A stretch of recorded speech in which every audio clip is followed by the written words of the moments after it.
give us more perspective in terms of what is happening in the Ukraine war. We're being joined by Mr. Joachim Bitterlich, who's a former German ambassador to NATO and also a former European diplomatic and security advisor to the former German Chancellor Helmut Kohl, and he's joining us live on this broadcast from Berlin. Now, Mr. Bitterlich, this of course is a critical moment. The winter is about to set in, and it appears that the Russians are planning a pretty big winter offensive. But the attention of Ukraine's allies, particularly the United States, does not seem focused on Ukraine, but it is divided between both Gaza and Ukraine. What do you think is expected to happen in this stretch of the next 3-4 months along the Ukrainian front lines? First of all, I'm convinced the recent meeting of NATO foreign ministers had especially one purpose: reassure Ukraine that the Western world is standing with them and continuing to support them. This was the clear message of NATO ministers. Clearly, background Gaza, it's clear. But there was a clear common view of the Europeans in NATO with regard to the Ukraine. There's no problem. Second, the war is developing, let's call it like the First World War in 1916, 1917. There are less poor offensive steps. The war is rather defensive. The Russians have become better in the last months, yes.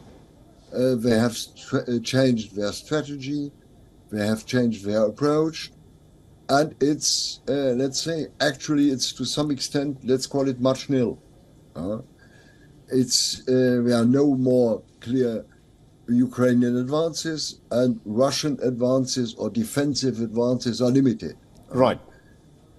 Therefore, the winter will be, as always in that region, a difficult one. And don't forget, World War II, this is the last experience to this regard. The Germans have lost the war in winter in Russia.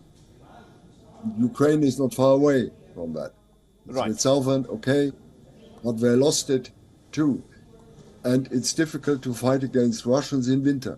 And it will be a much more defensive mood in the winter period than in the past 6 months. Right. I think Zelensky has announced that, let's say, this certain change in his last speech. It's clear. It will be a difficult period for the Ukrainians, but I don't see, let's say, the Russians now in winter winning that war. I don't see this. All right, that's an interesting statement to make, that you don't see the Russians winning even if they carry out a winter offensive. But what do you say for the critics who are saying that the West has in fact lost its appetite to back the Ukrainians in this war, because the spring counteroffensive, the much-touted spring counteroffensive, in which the West, particularly the United States, pumped in weapons and other resources, has failed to produce any kind of concrete results?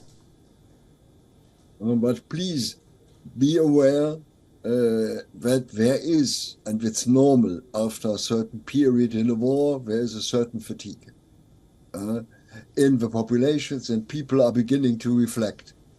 I yesterday discussed with some people here in Berlin, let's say, the perspectives to come back potentially, let's say, to one of, let's call it, the intermediate solutions of a ceasefire and of, let's say, ending that war. With, let's say, a specific statute for the eastern of Ukraine, a specific statute for the Crimea, and then let's look at this subject some years later again. But I don't think the time is ripe for this. And the last signals I've heard here in Berlin, and yesterday morning I listened to German Defense Minister Pistorius, who was clear, engaged. We will continue to support Ukraine. All and right. we double our support this year.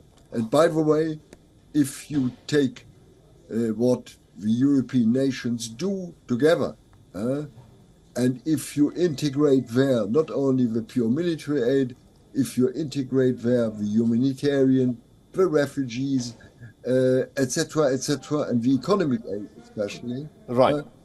We Ukrainians at the end of the day do more than the Americans. All right. I think And that's all an the way- interesting perspective.